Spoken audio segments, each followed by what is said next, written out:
All right, Jake, this is going to be take one.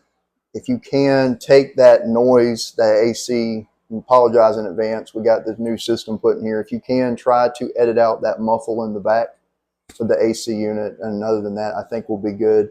This is Chris and I. I told her if she wants something edited out, just to say, Jake, cut it out. So if there's something in there she doesn't want, you'll hear it on there. So apologize in advance. Welcome back to another episode of the Huff and Stuff podcast. I am your host, Nick Huffsteller, coming to you from the Palmetto State, South Carolina. Like I say every episode, if you like what you hear, please share with your family, friends, and coworkers. We are on Spotify and the Apple Podcast platform. We're also on Facebook and Instagram. And the new announcement for today is we'll soon be on TikTok. Yes, I have decided to let the Chinese government listen in to our conversations and started a TikTok account, so we'll soon be on there. Don't have many announcements for today, just that was the last one. If you listen to the last episode, Pettigrew and I did another movie review. Our last one was on The $1 Million Baby, so listen to that one, and we'll be doing another one of those soon. But other than that, that's pretty much all I have. Remember to report the potholes, put your shopping carts back. We have not forgot about that, and re-rack your weights, wear deodorant. Summertime's here.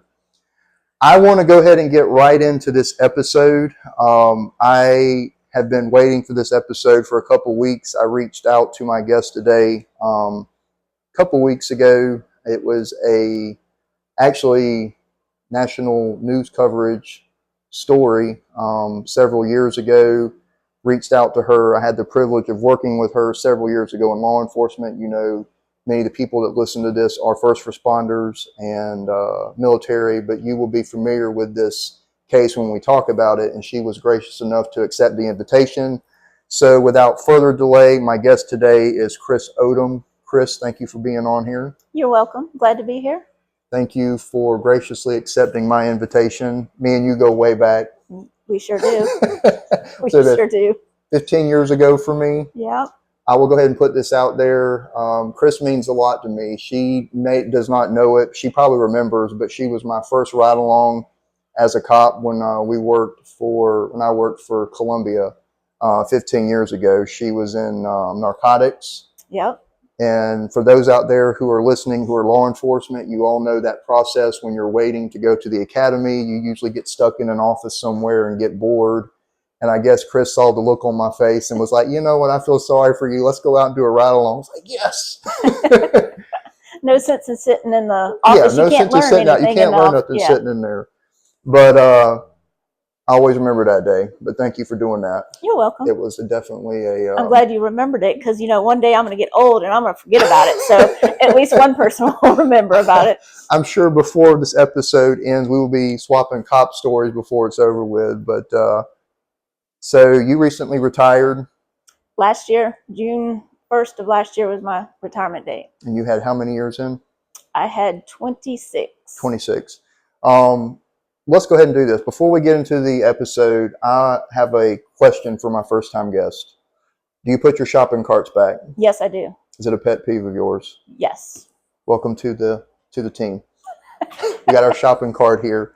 It's something that still irks me till this day, but it irks me that they, like the other day I was at the store and they just pushed the buggy return is right there. They push it on the other side of the buggy return and don't walk their butts around to put it in the...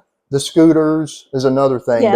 They'll park the scooter, they'll drive it to their car, wait until the battery dies, and then just leave it. And you see some poor kid pushing it back into the store to get it. Yeah.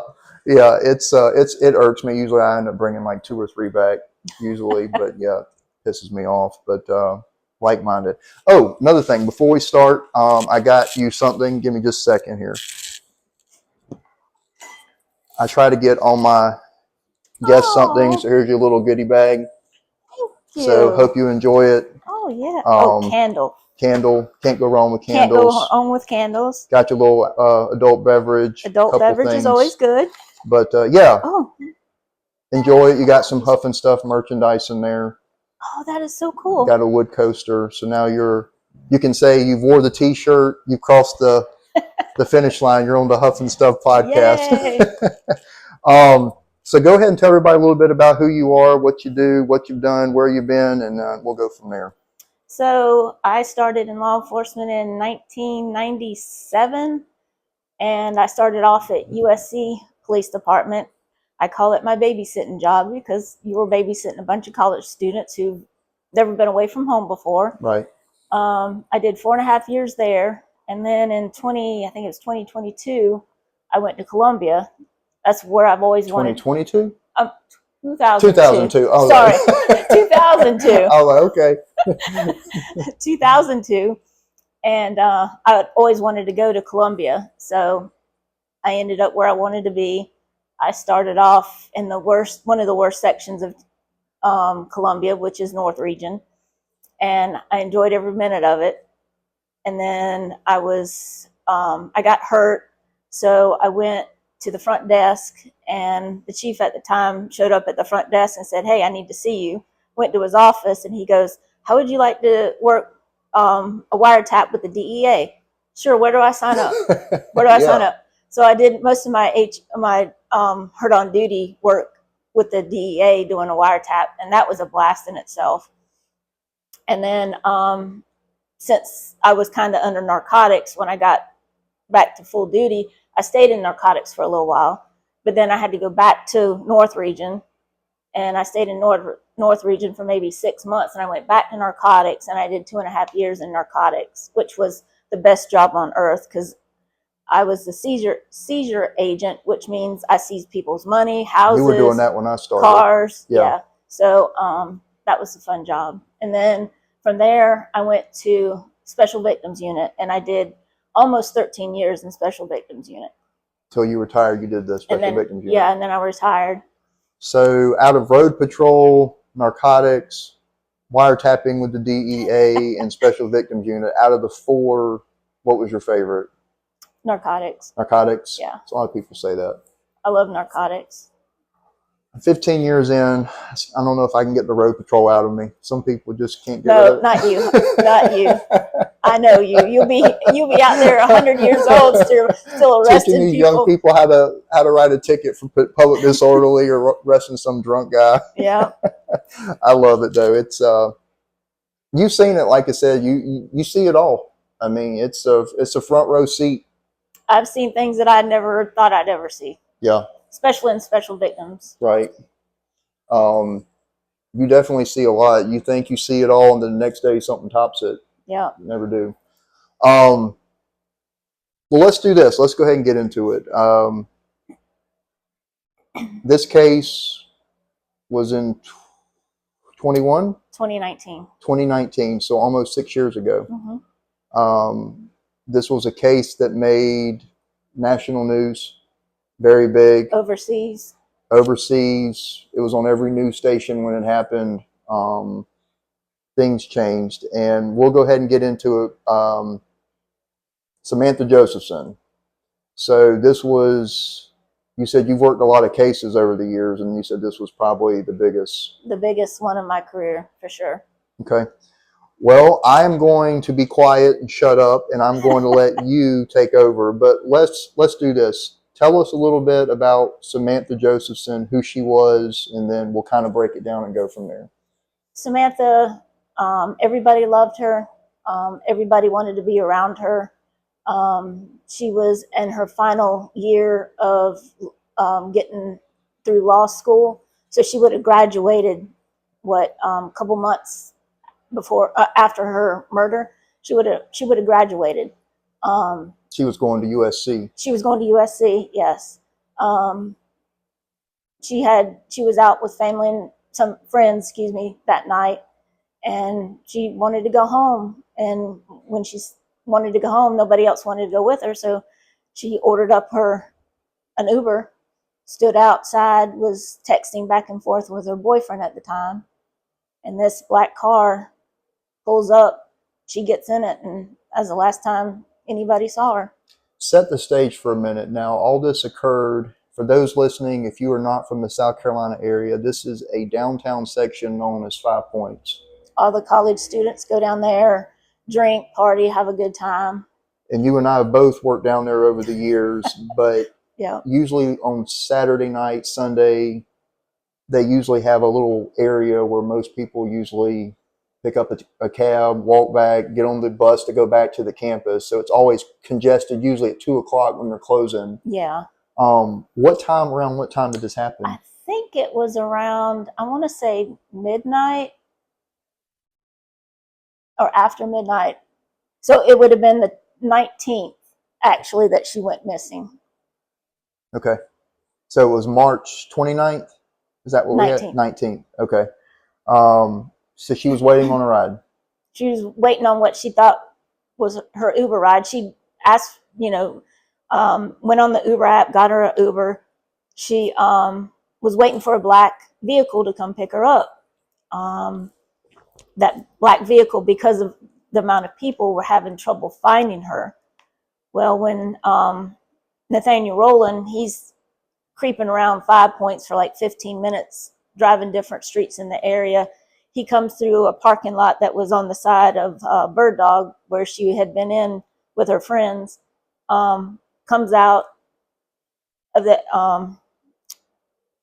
parking lot, turns into a handicapped parking space, and she just gets in like it's her Uber.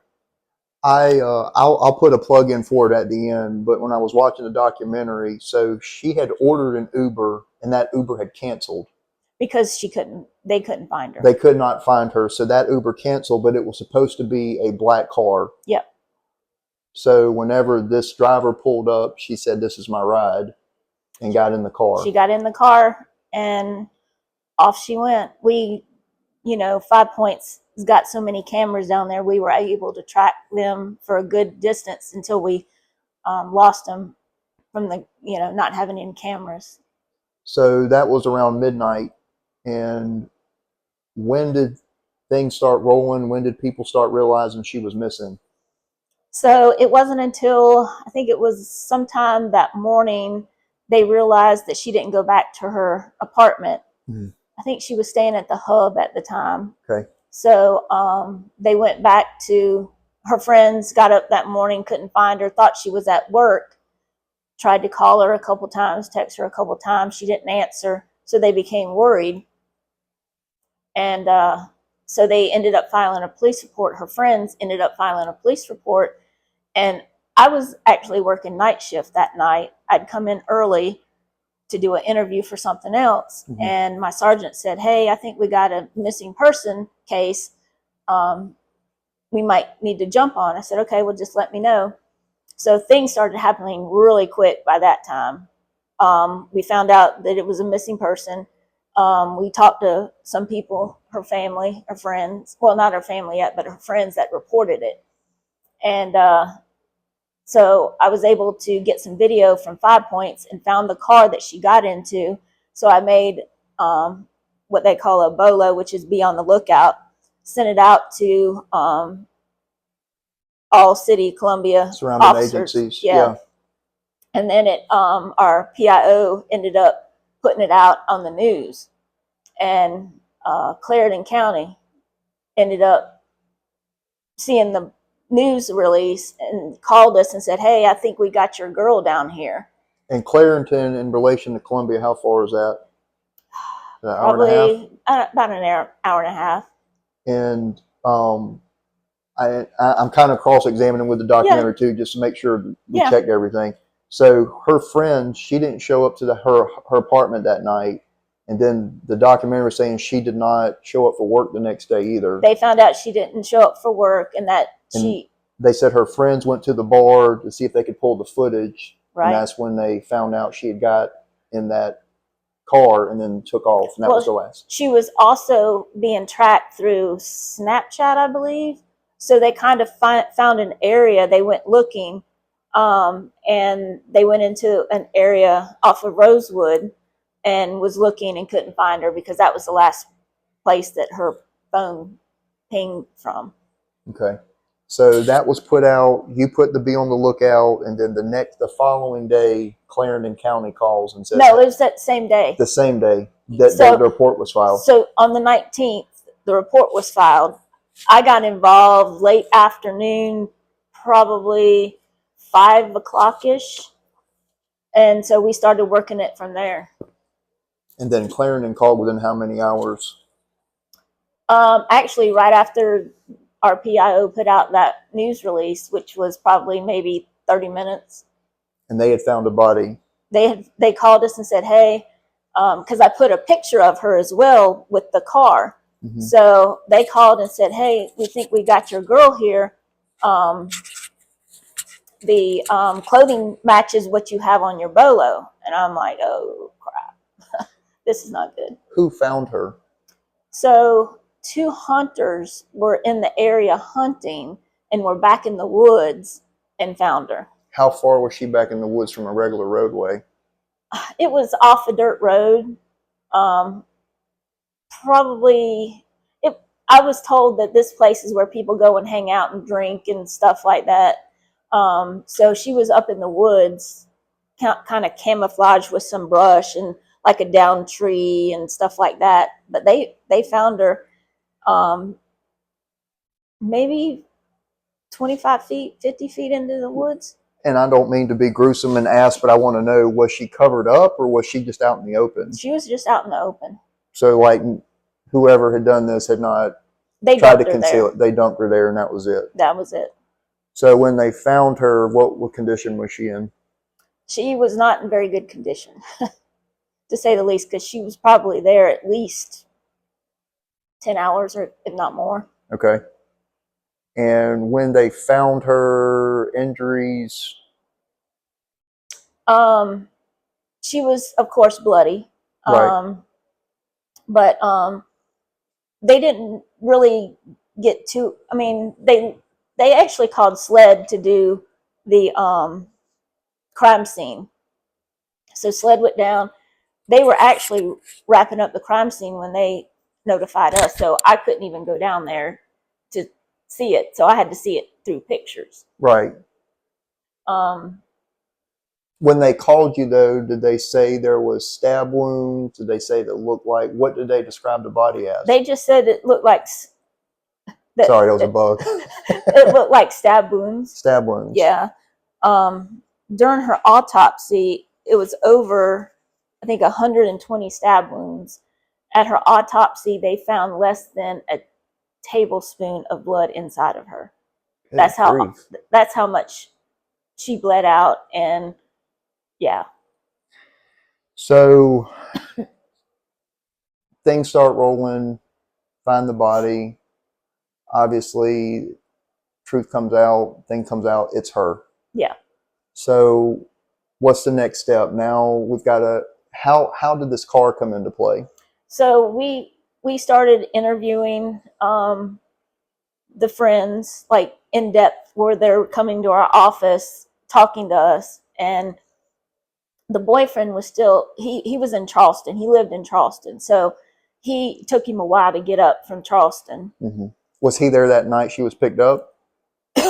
He was in Charleston that night. Okay. Yes. Sorry. No, you're good. Take your time. So we'd done all the interviews for the night, and we really didn't have anything to go on. So we were actually getting ready to wrap it up for the night, because by this time it was midnight, if not late. The next day. So the whole time we're working on this, her parents ended up driving from New Jersey. Okay. And I felt bad because I had to call them and, say, hey, how much longer, are you going to be? And trying to, cover up why I keep calling them, Right. I played it off like, hey, can you look and see if there's any credit card, if she's got a credit card, was there any purchases made, since this time? And I felt so bad. They ended up showing up at the office. Well, let me ask you this, and they didn't really go into detail with that. So I know the ball starts spinning. We find out later her credit card was used. When you called the dad, did he say there had been some transactions made on the card? Yes. That night after she had went missing? I don't think it was that night. It could have been. I can't remember. Okay. But there was some transactions made, and we were able to get video of. And obviously, clearly not her, because they probably wasn't made in that area. Right. They were probably made, I'm assuming, on his way back from Clarendon County. So areas that she would never even go to, which kind of threw a red flag. That, and once we got the video, we were like, oh no. Something's up. Yeah. Okay. So the car, obviously, that was the last known place she was seen was getting in the car. So obviously, let's look for the car. Right. And that's when the bolo came out, be on the lookout. So I want to just kind of talk about this for a minute. Okay. When her parents finally showed up at our office, we had, I was there, a victim advocate, 2 victim advocates were there, and we kind of put them in a conference room to talk to them, and they knew something was up before they even got there because I was calling them so much. And the coroner ended up telling Mr. and Mrs. Josephson that their daughter had died. Right. I was upstairs in my office, and I could hear Mrs. Josephson just scream. From upstairs. Yeah. Yeah. And I will never forget that. Yeah. And anybody will tell you, though, it's usually not in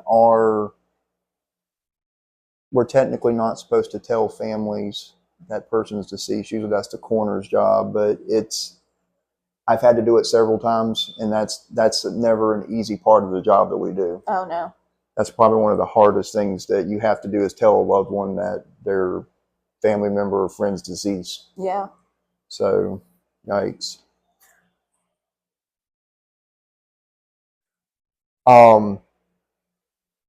So we were getting ready to wrap up for the night.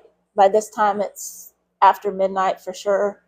And we're all getting ready to head out. And my sergeant gets a phone call from patrol saying, hey, I think we got your vehicle over here.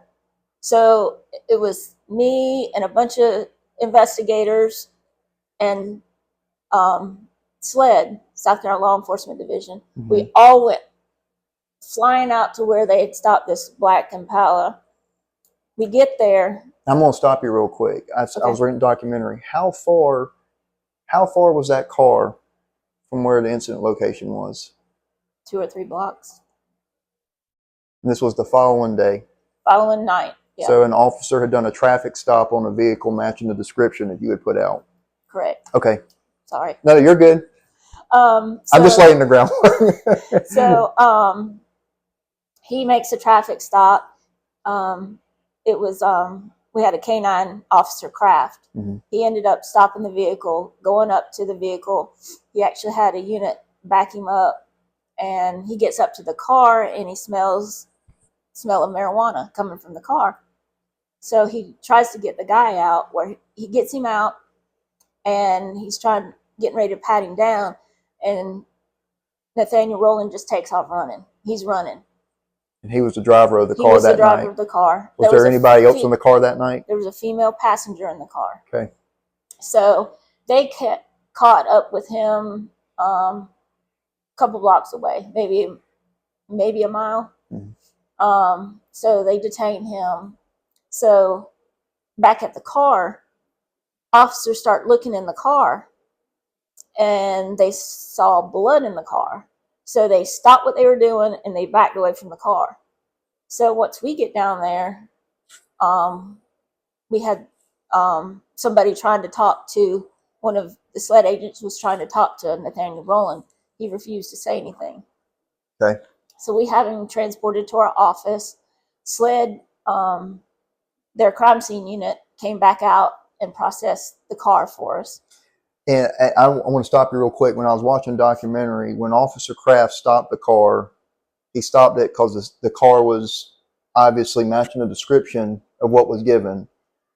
When he ran off, they searched the car based on the smell of marijuana coming from the car, which you can legally do. And when he searched the car, he found a phone and keys too, correct? A phone, a female phone. The female that was in the car said that wasn't her phone. So she wasn't saying nothing. And she wasn't saying anything either. She said she didn't know what was going on with him, and she never saw no blood in the car. So when he stopped, when Officer Kraft asked him to step out of the car, he took off running. Pretty much, yeah. And they found him within a mile. Yeah. And then he was identified as Nathaniel Rowland. And then he had a female in the car with him, and she wasn't saying nothing. She wasn't saying nothing. We took her up to our office as well, and she just refused to say anything. Okay. She didn't know nothing. She didn't see nothing. Okay. So you said Sled when y'all went out there, though, did y'all try to interview him that night? We tried to interview him that night. Never lawyered up, just didn't say nothing. Well, I think he said he didn't want to talk to nobody, and he wanted a lawyer. Okay. And the people listening, once they say that, our line of questioning is done. I mean, that's your Miranda rights. And then when he requested that, they have to stop usually at that time unless he comes back later and says he wants to talk. But so what happened after that? So we had the car brought back to our where our crime scene unit is, and was put into a bay, and Sled started processing the car. And at one point it was like early in the morning, like probably 7, 8 o'clock. And we've been going since, she was first reported, well, to us, to Special Victims Unit. Mm-hmm. And I went out there, and they were processing the scene, and I so happened to look, and the child locks were flipped where she couldn't get out the back. So the child locks were on the car. Okay. And I started looking around in the car, and I found, which they already saw, but I saw a footprint, like she was trying to kick out. She was laying down like in the back seat possibly and trying to kick out the window. On the back seat window, there was a footprint. It was behind the driver, which would have been behind Nathaniel Rowland. Okay. So then I started looking in the glove box, and I found an eviction notice. That eviction notice became very good evidence for us. So we went out to the address and found out that it was the girlfriend of Nathaniel Rowland. So he had two girlfriends. So the girlfriend in the car, and I was trying to confirm that too. I wanted to confirm that with you. The girl in the car was not this other girlfriend that you found the letter to. Right, correct. Okay. So we started talking to her, and she said, yeah, he was cleaning his car, and he was acting real weird. He was supposed to pick me up from work. He didn't pick me up from work. So we ended up doing a search warrant on that house. Mm-hmm. So we went through the whole house, didn't really find anything really usable. But when we went out back, this is the funny thing. Their garbage only gets picked up twice every 2 weeks. Not every week, bi-weekly. Yeah. So if they'd have rolled that garbage can out like the day before we got there, we never would have gotten that. So when y'all did the search warrant, what did y'all find? Bloody clothes, paper towels, gloves. We actually found the tool that he used to stab Samantha with. Where was all that at? In a trash bag. In the trash. In the trash can. Not in the house. The exterior outside trash can, the one you put. Yep. Clothes. We found clothes he had on that we matched up with some video. When y'all confronted the girlfriend on that, what did she say? She didn't even know that that trash was back there. So I'm not trying to get the cart ahead of the horse. In the trial, was that the one that was at the house? Yes. Okay. I know something came into play later, and I don't want to get ahead of your case. Was there something though about the visor? She had asked him. So the girlfriend worked at McDonald's, so she had one of those McDonald's visors, like sun visors, and it was missing. It wasn't in the back window of the car where she'd put it. She didn't come off this in the beginning. No, I'm taking it. No, she did. She did. So when you asked her, when y'all did the search warrant, found the bloody clothes, the tool in the trash can, that's when she started talking. Well, we took her up to our office and talked to her, and she was saying, she was claiming that he was supposed to, pick her up from work, didn't. When she went out to the car, after she got home to get her visor, it wasn't in, she couldn't find it. They actually were going to pick up food or something, and they end up getting in the car. Nathaniel, the girlfriend, and the girlfriend had a little boy. They all climbed in the car. And she's like, "What is all this in the car? It's blood." He said he had a dead animal in the car. That's what he told her. Yeah. Because she saw the blood in the car when he went to pick her up. Right. Or no, after she'd gotten home, they went back out. And that was the night it happened, or the next day? The next day. The next day. So when I'm assuming after we later find out he killed her, he goes to the girlfriend's house, that girlfriend's house. She went to work the next day and couldn't find her visor. Yep. And that's when she confronted him and saying, "Hey, where's my visor at?" Right. And in the documentary, he quote unquote said, "You had blood on it. It's in the country. Don't worry about it." Right. And that's when she saw dried blood in the back seat. And she kind of was putting two and two together. She knew something was off. She just couldn't really put her finger on what it was. So this part where you're at, we got a description of the car. We now have a possible suspect. You find the letter in the car. You go back to the girlfriend's house, find bloody clothes, the multi-tool. The weapon that was used was all in the Herbie trash can out front. Out back. It was back. behind it was behind the Herbie. Out that part. What happens next? So we get a rush through SLED to get some of those items tested for blood to match with Samantha, which some of that came back with her blood in it. There was also, I had notes written down, there was a leather jacket found. Yes, he had that on. How was that vital? Because it had some blood of hers. Something about some scratch marks or something? Some scratch marks too. On the jacket. And that was in the trash can too? That was in the trash can too. So they believe that was a jacket that Nathaniel had on that night? Yes. Whenever he picked her up. And the clothes that he had on. So he went and dumped her in Clarendon County. So on his way back, he started using her debit card. And I had that written down. So y'all found video footage of him.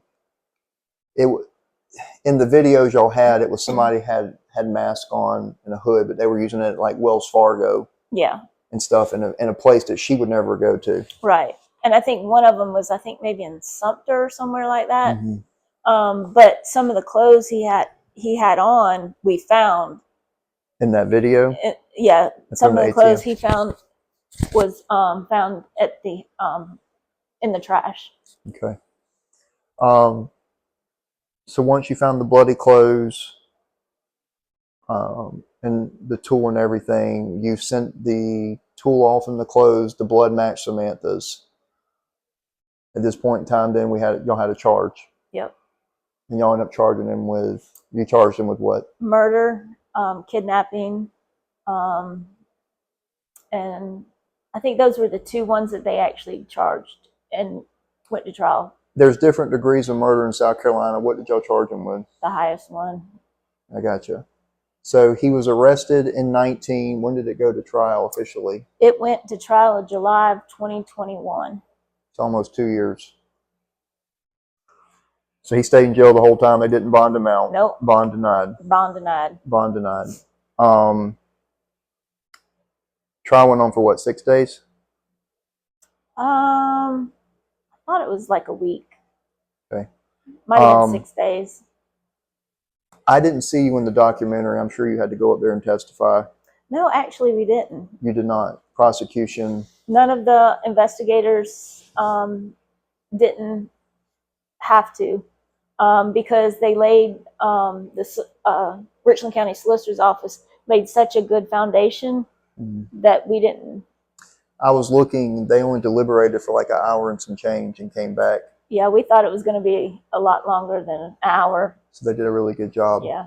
What I found interesting too, I don't know, you probably had something to do with it, but during the trial, they also found a witness where Nathaniel tried to come into a cell phone store and sell her phone. So yeah, so we tracked her cell phone to this cell phone store on the other side of town. Mm-hmm. He went in, he was trying to sell it, and the guy was like, he felt kind of weird about it, so he ended up not selling it or buying it. And he identified him in the courtroom too, saying that was him that tried to come in and sell her cell phone a couple days. Well, probably the next day. The next day. One thing I was trying to put the piece together, y'all found video footage of him going through a Wendy's drive-through with a sheet over the front passenger seat. Where did that come into play? So he was trying to cover up the blood. So he was using the sheet to cover up the blood. Do you think she was killed in the front or back seat? Oh no, there was so much blood. There was so much blood in that back seat. It was in the back seat. And in the front seat, he probably crawled over the seat, probably more than likely to get in the driver's seat. And that's where all the blood in the front passenger seat came from. And there was, of course, you're going to get some blood spatter. So some of the blood spatter ended up, in the front portion of the car.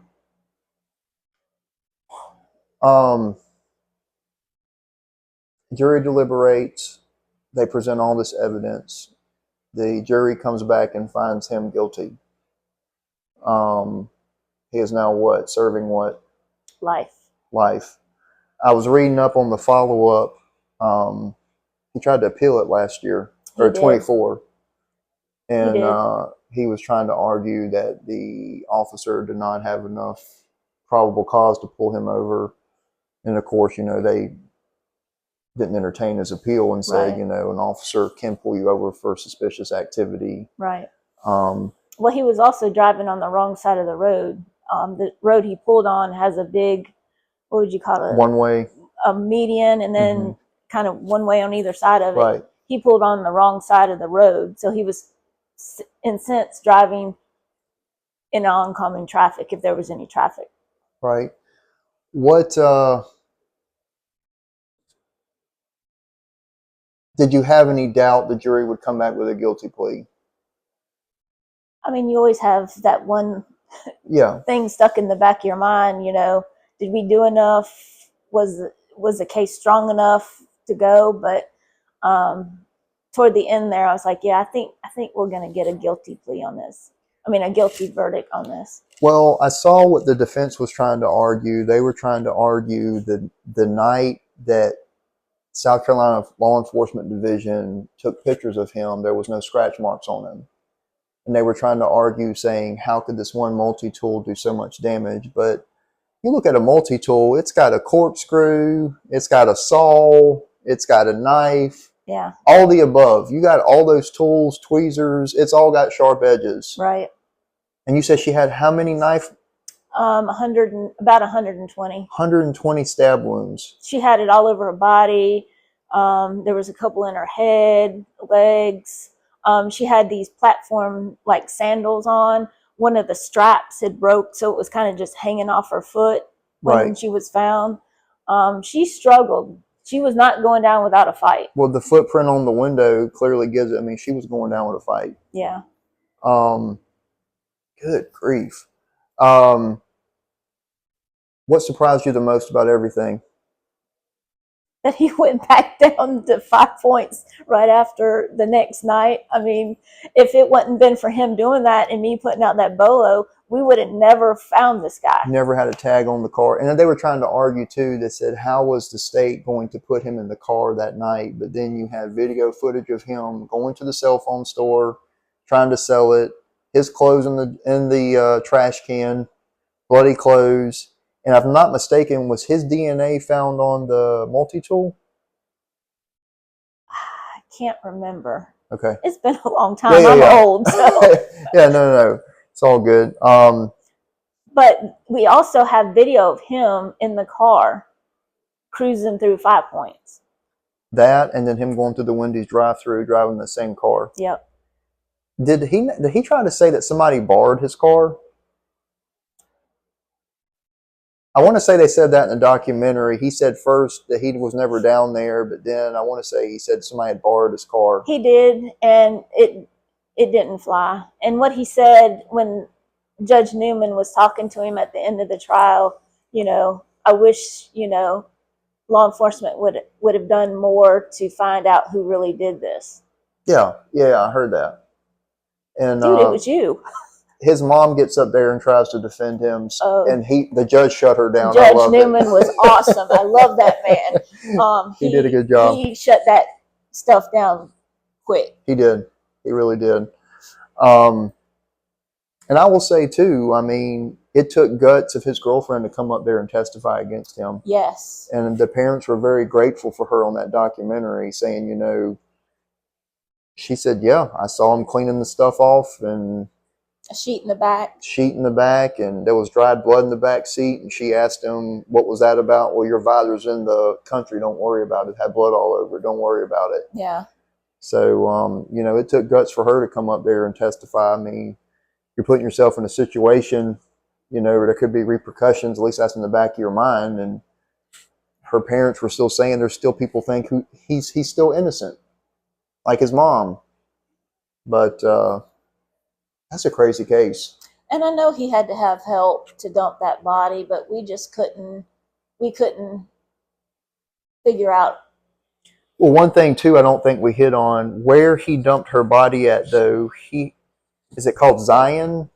Yeah, New Zion. He had family in that area, so he was familiar with that area. Yeah, he was. So that's another thing. I think he lived maybe a mile, his family. Yeah. Couple follow-up questions, and I'm gonna go ahead and put a plug in for it now. Chris is a movie star. We saw her on YouTube. There's a great documentary on YouTube. It's called Killer Cases, Murder in a College Town. It's about a 43-minute documentary. Chris is on there.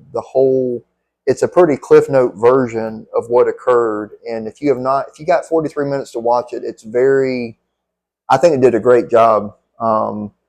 Very in depth about what happened, the start of how it all started, and how it ended, and him serving life down to the court case. Chief Holbrook said it, and I'm going to ask you, and it's kind of one of those things we'll never know, and it's not just with Nathaniel. Why do you think he returned back to the area? People have done it. Serial killers have done it. They've done studies. I mean, I don't know if they're trying to get more information. They're like, they're feeling remorse for what they did. But from what y'all have gathered, there was no connection between him and that girl. None. Nothing. And as far, I guess, follow-up questions I had, and we talked about it before we started recording, but I guess a couple of follow-up questions I had. Did he have a lengthy criminal history? He had a little bit of a criminal history. I mean, nothing too terrible. Okay. He wasn't the model citizen. Yeah, but nothing like as far as violent crime. I think he had one violent crime on there, but I can't remember if he was found guilty. But nothing of like aggravated assault, attempted murder. It was an assault charge. It was an assault charge. Yeah. But from what y'all have gathered until this day, there is no connection between him and her. No, none. Just a crime of opportunity, or yeah. I'll go ahead and ask you about it. So this was back in 2019. We've all used Ubers one time or the other. Taxis are pretty much no longer. There's still a couple taxi services going around, but a lot of people use Uber. I know her parents were instrumental in some law changes as far as Uber as a country. What happened from that? Because let's go back for a minute. Originally, I guess you would order an Uber and there was nothing to really confirm who your driver was. You just kind of had a vehicle description, I'm guessing. Yeah. And that was it. That was it. So when all this took place, Samantha's parents said, hey, something's got to be done as far as Uber. We don't want this to happen to any other college kids, females specifically. So what did they come up with? So they did this foundation that's called What's My Name? Okay. it's kind of it focuses on education, rideshare safety, educating. Cut that out, please. No, go ahead. Start back over. Jake, go ahead. Take it out. So it focuses on education on the rideshare and safety while you're using the rideshare. It's also like a charitable organization. They do like scholarships for kids as well going into college. But it also started the SAMI's law. It's a federal law signed into effect January of 2023, which aims at safety for the rideshare passengers. What all does that entail? It implemented digital verification system. Like it'll have like a sign that says Uber or Lyft lit up. It also has like your tag on the front in the window, so if you're coming up from the front, you can see it. So there has to be some sort of identifier now when Uber pulls up, verifying that they're Uber. And then you get in the car and you ask the driver, "What's my name?"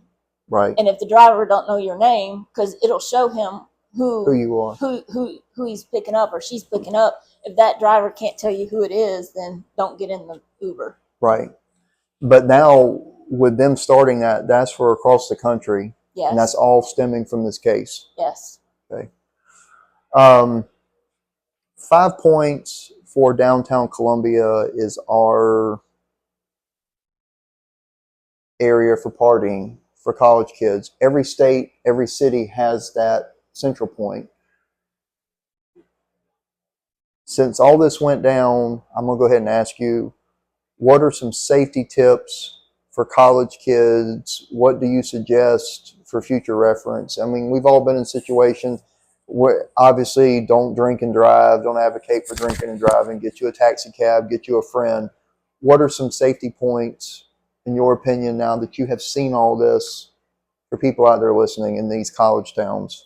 So with me being in special victims unit, we also dealt with sexual assault. Sure.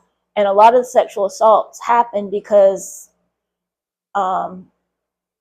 people were walking around by themselves. Mm-hmm. Never walk around at night by yourself, especially if you've been drinking. Get somebody to go with you. Right. At least walk you home, or make sure you get in the right Uber to go home. Share your location with people. Right. That's what Samantha did, and that helped us tremendously. Sure. Just don't go down there and get so drunk you don't know what you're doing. Yeah. And don't go home with strangers, please. Yeah. I know when we worked St. Patty's Day, the following day, that we would get called to the hospital at least 10 times for sexual assaults. They met up with somebody and they got sexual assault. Not to change the subject, but going back, during the autopsy, though, there was no sexual assault. No sexual assault. And I think in the video, too, they were saying, too, they were trying to link that to him. There was no DNA found in her, on her, semen or nothing like that. So she was not sexually assaulted. Just confirming that. That's what I was trying to figure out. Okay. No sexual assault. Also, too, from us being from South Carolina, this case hits close to home, but we also have a cold case technically from 92 that has not been solved. Dale Dinwiddie. Yep. Another 5 points case. Another 5 points case. It happened after a concert. I can't remember the concert, but U2. U2. Yep. And she's never been found. Don't know if she's dead, alive, but she was last seen leaving a bar back in 92. She lost her friend somewhere in the crowd, and then that was it. That was it. And I know when I started over there in 2010, people were still calling in tips and leads. Yeah, ever since then, a couple times a year we'll get a tip, and they'll follow up on it, and it just hasn't led to anything. Right. I know we're kind of shooting all over the tree, and I had a couple questions, but I know a lot of law enforcement listen to this. We talked about it before we started recording too. You've been in this job for 26 years. The envelope that you found in that car was a very vital piece to the case. finding evidence, the tool, and everything. How important is it to protect crime scenes for people who go to, for people out there listening who are rookies and even seasoned officers? How important is a crime scene? It's very important because you don't, at the time that you're there, you don't, number one, want to destroy anything by walking around trampling through the scene. The less foot traffic in a scene, the better. Mm-hmm. And, you know, with that piece of paper that I found, I didn't know what it would lead to. Right. So anything could be an importance that you might not know at that time will lead to something. Sure. Yeah. And like you said, a day before, them clothes would have been gone. Yeah. All that evidence would have been destroyed. Gone. We've been out in the lawn field probably looking. Yeah. I try to tell, I've talked to several crime scene investigators, and they've said too, just remember there's only one crime scene. Exactly. That's it. Once it's over and you're out of there, you're out of there. So preserve the evidence, take pictures. It's very hard to go back after you've left that crime scene and then try to say, you know, why you're going back in there. Right. Unless you get like good leads, good PC. Yeah, another good lead or something. But once you leave that crime scene, it's a lot hard to get back in. Right. Is there anything about this case we did not talk about that maybe wasn't in the documentary? I think they did a really good job. Yeah, they did a really good job documenting everything. Yeah. No, I think that documentary pretty much covered everything. I also want to mention that you mentioned the killer case, Murder in the Small Town, right? That's the one that I watched. It's on YouTube. Okay, so I also did See No Evil, Rideshare Nightmare. It's season 8, episode 19. It's a show on the ID channel. See No Evil? See No Evil. It's Rideshare Nightmare. It's season 8, episode 19. It was filmed for the ID channel. Okay. So that's another one that I did. And every once in a while, after all these people call and say, hey, you know, can the department, when I was working at the police department, they'd call and want to do another, you know, show. Right. So, but these are the only 2 we've done. See No Evil, Rideshare Nightmare. Yep. Okay. I'll check that one out too. Yeah, I think they did very good, you know, breaking everything down in the documentary. They're really good. Again, not beating a dead horse, but the one that I watched was Killer Cases, Murder in a College Town. That's on YouTube. It's free. And then I'll have to look that one up, the See No Evil, Rideshare Nightmare. If you have Hulu, you can watch that one. Just search for the show and then just look for season 8. Okay. Well, that was a lot to take in. Yeah. So at least I'm not upset because when I did the one that you watched, I was like, they had to stop filming. Why? What happened? I got rethinking all that through my mind, got me a little upset. Yeah. I mean, that stuff you're gonna live with forever. Oh yeah. And I've had several podcasts on here, and we've talked about it before, but I went to a conference last year in Kentucky, and a guy made a very good point. He said the average person will see what they call a traumatic incident, maybe 3 in their lifetime, whether that's a dead dog, your mother dies, your dad dies, they've been diagnosed with cancer, car wreck, that's a traumatic incident. The average person experiences 3 critical incidences in their life.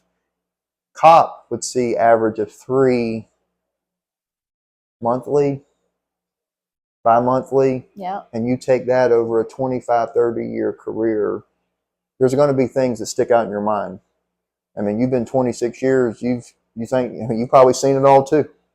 And there's certain things that stick out in your mind, like this case. I remember one of the first cases, I was working night shift and they called me to a house, and I walked in the house and there was this, I think he was like 5 or 6 year old little boy on the sofa, dead.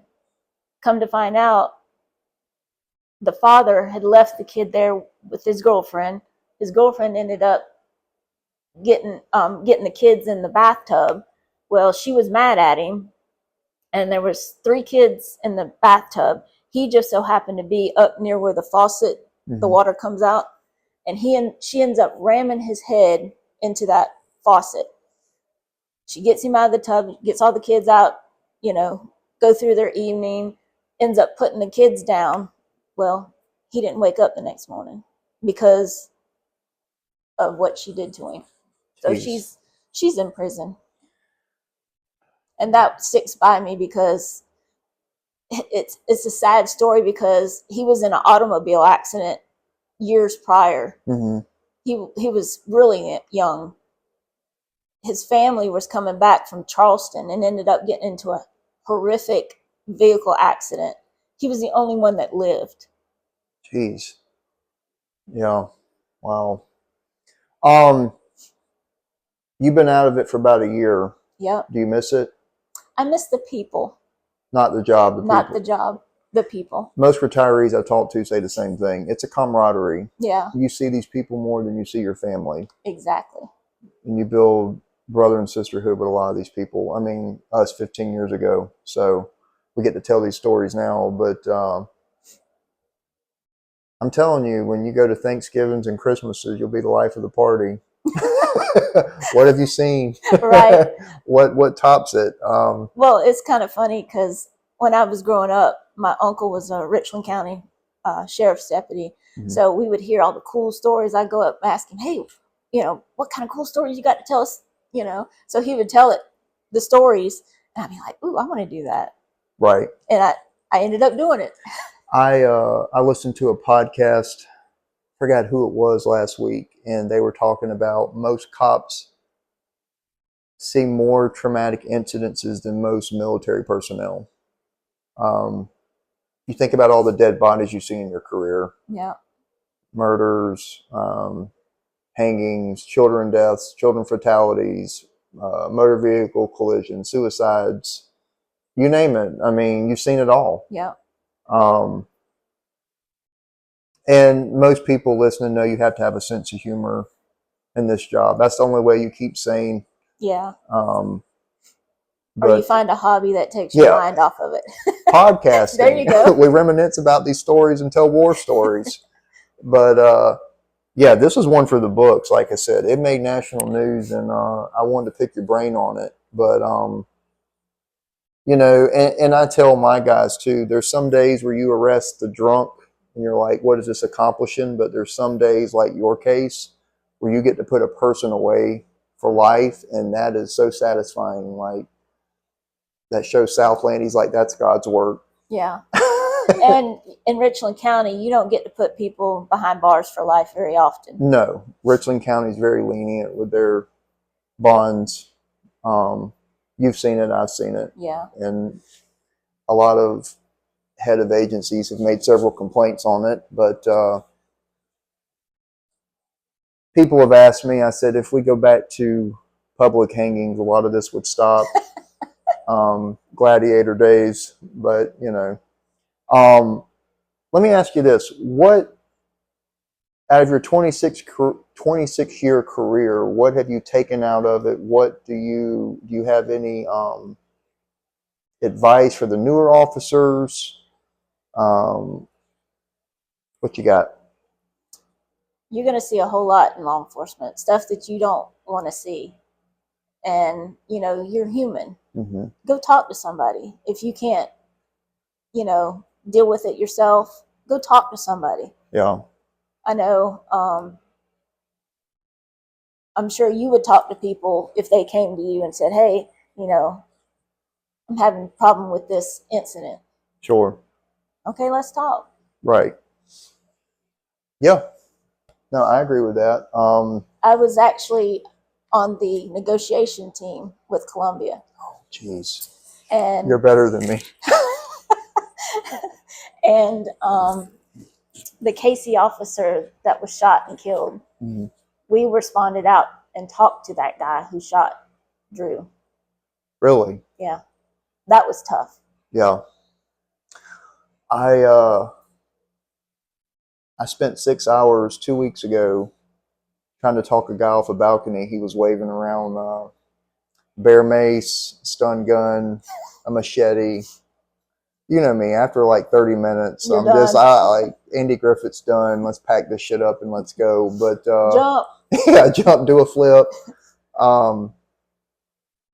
It takes a lot of patience to be a negotiator. Yes, it does. I never had to talk to anybody. I was more of the intel person who, ran Writing around. stuff down. Yeah, writing stuff down, running around, getting information about the person who wants to, While they're making demands, you're like, you're right. Not happening. Yeah. But I mean, it was a good experience for sure. Besides this case, because I love swapping cop stories, what's another call that sticks out? Tell us some veteran war stories. We got time, unless you do. Well, you have a funny one to tell. Which one? The 5 points. Oh, yeah. So we talked about this. So not knocking investigators, but sometimes those handcuffs get dust on them, and sometimes Chris and I were working 5 points, and every agency officer listening, you have those districts where it's a bunch of drunk college kids. That's what it is. And I don't know if you got mandated to work overtime. Probably. It was like the luck of the draw. Chris and I were working 5 points. He was in an unmarked car.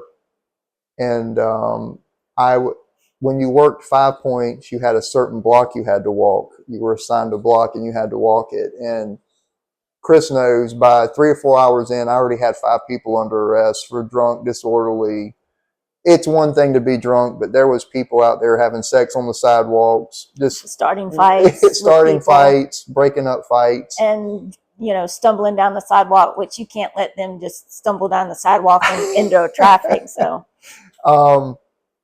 Columbia has a drunken ordinance, and this guy was pretty blitzed. I don't remember what happened. You were sitting at a restaurant parking lot, and he was staggering, and then he saw us and took off running. I think I was out there with you with the one guy you had in cuffs.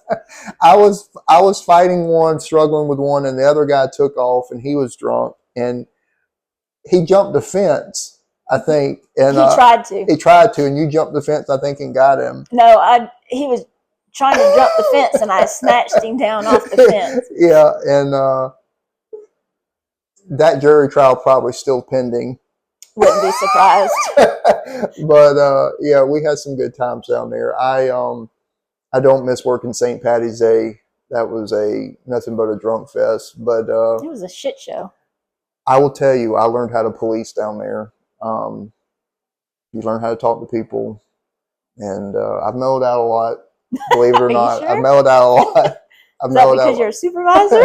Could be. Poke the bear come out the cave. But yeah, we had some good times down there. It was fun policing. Yeah.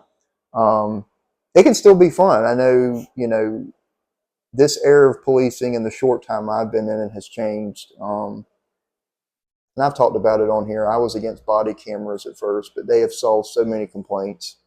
People will make all kind of accusations against you or your deputies and officers. And one thing I will have to give Columbia props for: if somebody came in and made a bullcrap complaint, they charge them filing a false police report a lot of times. So, are you sure you want to stick with that story? Because body camera says otherwise. Right. But yeah, it was a good time. Good time. Good times. I enjoyed it. I'm not as young as I used to be, so I wouldn't be doing that anymore. Hey, you look great. Thank you. Windstorm comes through here, you blow it away. And thin down. It's how's everything else going? Good. Retirement's lovely. Get up when I want to, do what I want to. What are you doing now? I'm actually doing real estate. Okay. Are you still doing vacation cruises? Vacation cruises. Still doing that too? Yeah. So you still have pastimes? Yeah. Keeps you busy. Keeps me busy. Still got time on this card. What female officers what do you suggest people listening? You're a female officer new in this job. Advice. Um, Well, do you think it was harder as being a female cop versus a male? well, for me, a lot of times I was on a squad by myself. So I was You mean lucky being the only female? being the only Yeah. female on the squad by myself. And a lot of times the guys on my squad watched out for me. Mm-hmm. You know, they would hear me call out for something, or if I was going to some call, you know, they would not even answer on the, you know, tell me they were coming on the radio. They'd just show up. Yeah. I had a lieutenant, a watch commander. I'd go to some like proper, you know, like alarm calls or something by myself, and he'd just pop up out of nowhere just to make sure I was okay. Yeah. So, yeah, I mean, I had another female on here a couple months ago, Melissa. She retired probably 2 or 3 years ago. But Melissa could handle her own. A lot of times people would take advantage of female officers, but she'd probably burn you with her cigarette. I knew how to talk to them. I knew how to talk to them, so I could BS them until at least my backup got there. Tell me the story. I remember you telling me this 15 years ago. It was at Waffle House. The Waffle House in North Region. What happened? So I was at the Waffle House at Greystone and Stone Ridge. I'd gone in to get something to drink or whatever, Mm-hmm. and they just so happened to pull the Waffle House next door called in about a drunk leaving the Waffle House. And so I just walked across over there, and I found him. He was swaying back and forth trying to put his key in the lock. I was like, oh no, he can't leave. And I'm sitting there trying to talk to him, and he just wouldn't listen to anything I said. So I was able to get one cuff on him. Meanwhile, there's crap ton of people pumping their gas right there, can see everything that was going on. Anyway, I ended up having to fight with him. Now, this guy was like twice as big as I was. Right. Of course, everybody is. But I ended up getting one handcuff key on, and he ended up pulling me all the way back inside the Waffle House. I want my All-Star special. And so when you go through that first door, there was another door you had to turn to go in. But right in front of the door as you go in, there was a wall of glass. Mm-hmm. I took everything I had and I pushed this guy into the glass. The partition. Yeah. And it went whoom, whoom, whoom. I was like, oh God, we're going to break it. We're going to break it. Oh, well, not on my dime. Did he go to jail that night? He did go to jail. Well, good. He'd been to the strip club down the... Oh, yeah, Platinum. Yeah. Forgot about that. It was an early day for him. Yeah. I tell some of my guys, I'm in a different agency now, but they don't believe some of the stories I tell them. I was like, it was even 10, 15 years ago, it was a different city. Yeah. A lot of those places I rode through there a couple months ago, half of those places we used to go to are not even there anymore. Just college dorms. College dorm Gonzalez Gardens. Gone. Yeah, gone. I said, people don't realize. I mean, it was that show, The Wire, HBO, came out years ago in the 90s. That was the closest thing I can probably come up to what that area was. I never saw The Wire, so. You need to watch it. It's a good show. The police are wiretapping drug dealers. Oh. They have lookouts on the apartments like they used to do over there at the gardens. But it was a good time. Yeah. I enjoyed it. Many a foot chases over there. Many a foot chases, many a drug arrest. But let me ask you something. We're all over the tree today. Screw it. We're law enforcement. We talk about everything. What do you think can be done to prevent homelessness? What do you suggest can be done? What can be done? It's kind of hard because if they don't want to help themselves, whatever you offer them, they're not going to really take or use to their advantage to get something better for them. Mm-hmm. I think the city of Columbia's tried to do some stuff before, and the agency I'm at, we don't have homeless shelters at all. So nowhere in the county. So they take up residency on people's lands.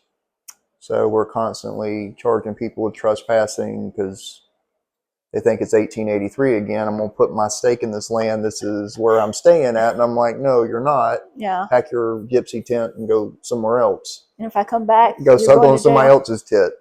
I don't know. We talked about it. I was discussing it with somebody at work the other day, but like you said, it goes back to a mindset. If you've got somebody go out and get a job, that's germane to them. They don't.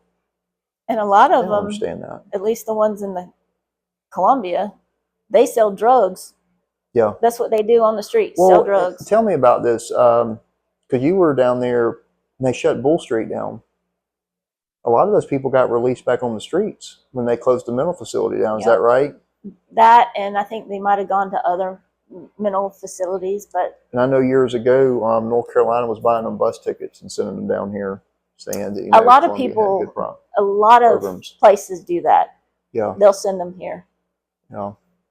What do you think the biggest challenge is for law enforcement right now? I mean, you see it on the news right now.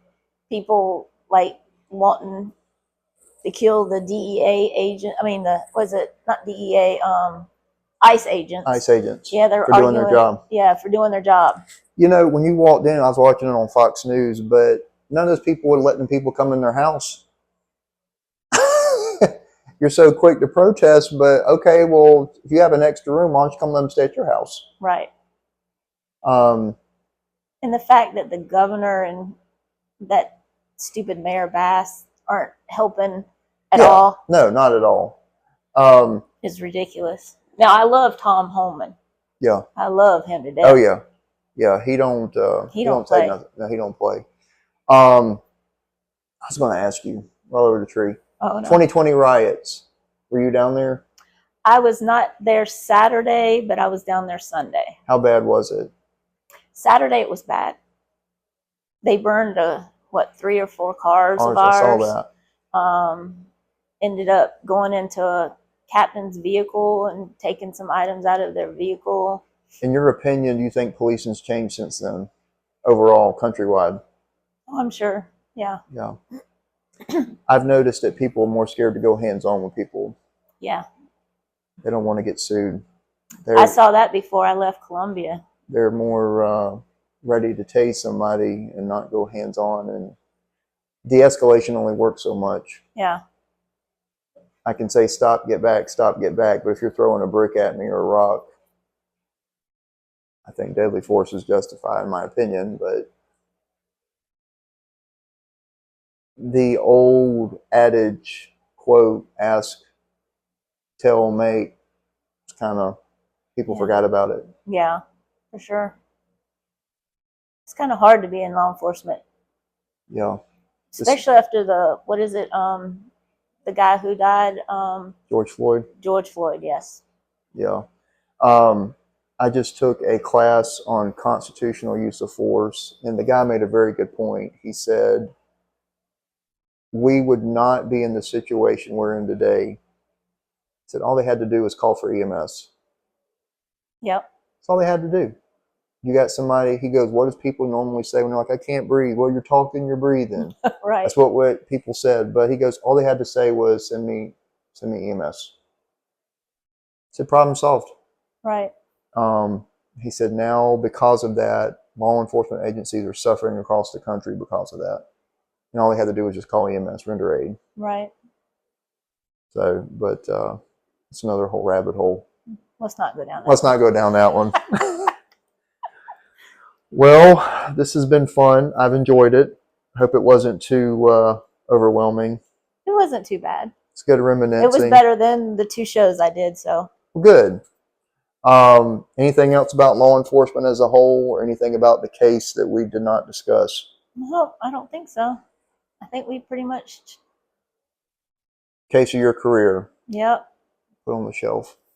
And I got to admit, Chief Holbrook was awesome during that whole thing.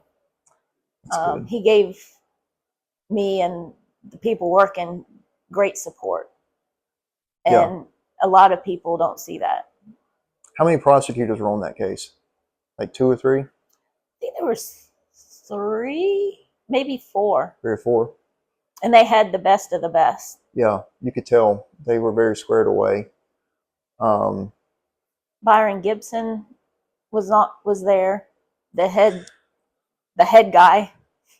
I talked to a defense attorney one time and I said, how do you sleep at night defending these people? And they said, well, my job is to make sure they get a fair shake. I'm like, I get it, but I don't know. I couldn't do that. No, I just couldn't. Even something like a child molester or something like that, where you actually have the evidence in hand and you're just like, I'm going to defend you. I'm like, I don't think I could do it. I don't think I could. Any case with a child is rough. Yeah. But two people you don't mess with are children and elderly people. elderly. Yeah, everybody I've talked to does the same thing.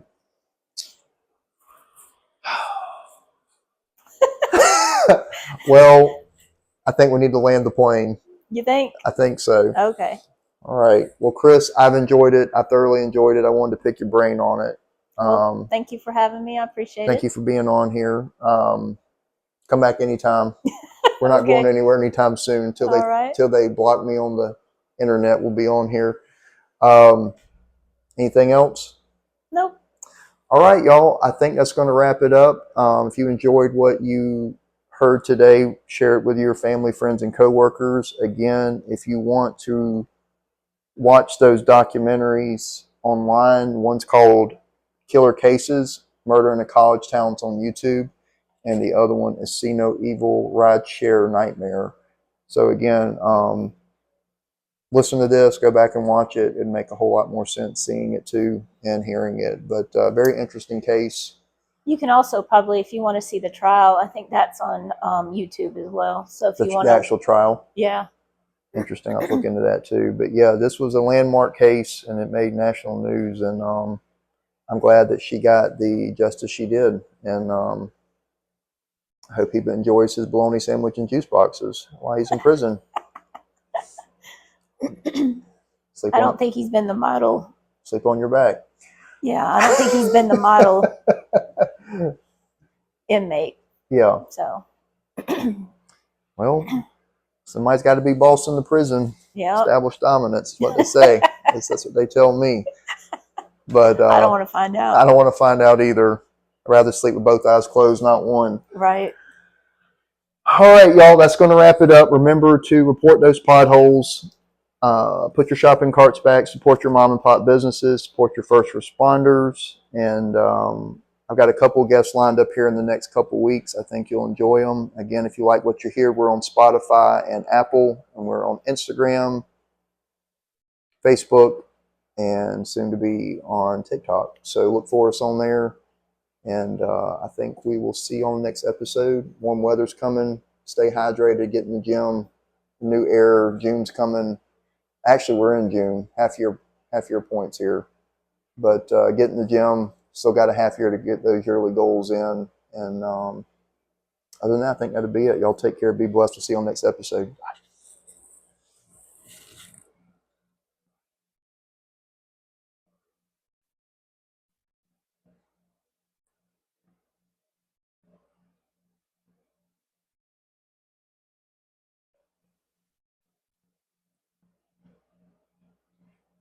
Saved.